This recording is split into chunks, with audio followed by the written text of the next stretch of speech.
I already had been divorced for about a year or so at that point when I started my firm. And I wasn't even thinking about divorce law at that point. I was doing real estate. You know, a lot of the work was all real estate closings, a little bit of estate planning. I didn't do too much of that, but I dabbled a little bit in that. But the primary area of my focus was on residential real estate closings. And so I was doing a lot of that work, you know, seeking out commercial work, you know, to represent people in buying and selling commercial property. And then my mother found an article in the local paper saying that describes all about taking a 40-hour mediation training. And if she had shown that to me before I had ever gotten married or divorced, I don't think I would have entertained the idea. Of marriage or no, of mediation. Of mediation.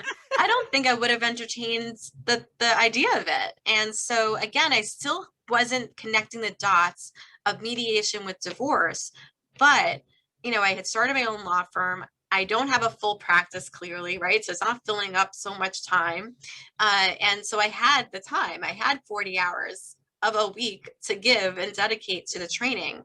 And so I took it. And the instructor was like, you're natural at this. We need you in this community. You've got to continue your training. So I took several different trainings in different areas, like people in need of supervision, as the PINs, and they had other types of training. And then they had a divorce mediation training. And in that training, there were a couple of guys that we liked mediating and practicing with one another. We decided to open a business together. So I was like, all right, I'm going to see, I'll have a law firm and I'll have a mediation practice where I can wear my mediator hat. That didn't work out so well because I was the only one doing any work to like bring in business and, you know, create the name and everything else. And literally the other two guys were, well, when you have mediation clients, give me a call. And I'm like, well, that just doesn't work like that. Like if we're going to be in partnership together, it doesn't exactly work like that. So so then I decided, no, I'm no longer going to work with them. I'm going to just add this to my law firm, that this is an additional service that we offer. And it started out that I was focused solely on representing people in mediated divorces. It's all I wanted to do. I didn't want to do any of the litigated divorces. I wasn't even open to that. So I only mediated divorces for several years, you know, until I wanted to update my website. And I hired a copywriter who created copy for me for my website. I read it and I'm like, this is not me. Like, what are you doing? And I forgot exactly. He was a very smart copywriter. But what he did was he wrote out a whole beautiful page describing that we can mediate your divorce. And then he talked about how we'll go to court and, like, you know, go litigate too. And I'm like, but I don't do that. I don't want to do that. But you have to. He would tell me, you have to. I'm like, why do I have to? But that's what people are expecting. You have to do it. So we had this whole conversation and I was very resistant to it and not interested in it.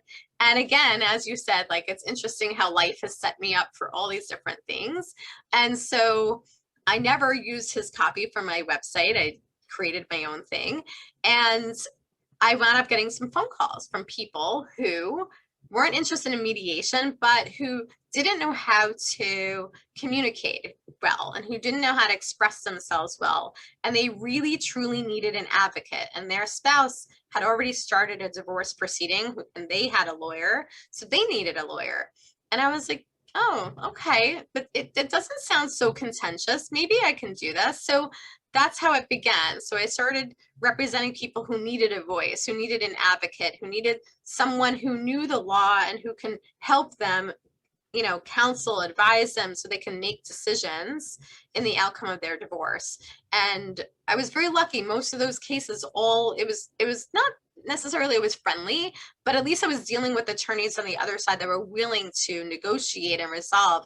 And as the years went on, I got more and more complicated cases, which then gave me more and more experience, you know, with motion practice and even a trial. So, you know, I've kind of done the whole gamut at this point, from mediated all the way through a trial. And it's been a great experience and I actually enjoy it more than I thought that I would. And I'm glad I didn't just pigeonhole myself and leave myself in that one little, you know, area of mediation only. Yeah, it sounds like that was fortuitous. Like I said, life is what happens when we're busy making other plans. Yeah, well, I love your evolution, and it sounds like you're not really attracting the highly litigious couples that, the War of the Roses types that just really just want to litigate and want to fight. Am I right about that?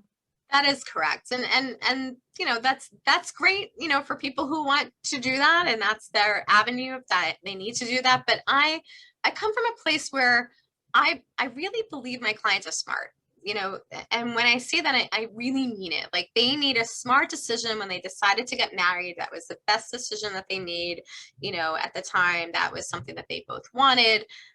Whatever happened during life, they grew apart or things happen, or I don't know, whatever people's individual situation is, sometimes a chapter has to close and a new chapter has to open.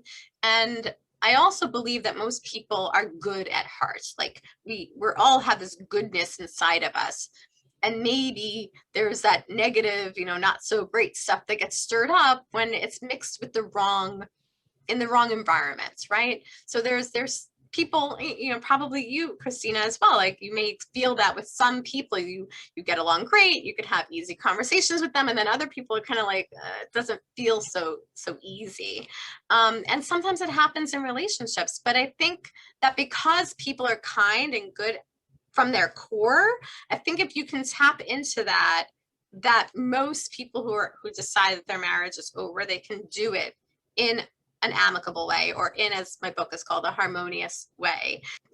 That's where I'm coming from, and that's where I start from.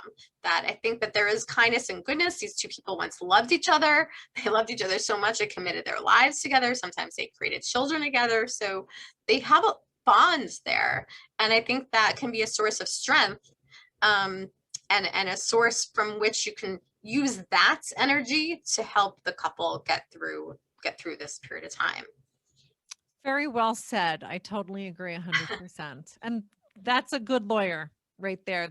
Oh, thank you. It's true, because I really feel that when someone's getting a divorce, it's really a family in crisis. That I always say that's the way that I look at it. Yes, it's a legal proceeding, but at the heart of it, it's not really a legal proceeding. So that's where the tricky balance in what we do comes in, right? Is balancing our advocacy and our legal knowledge with the emotions, and helping people through that.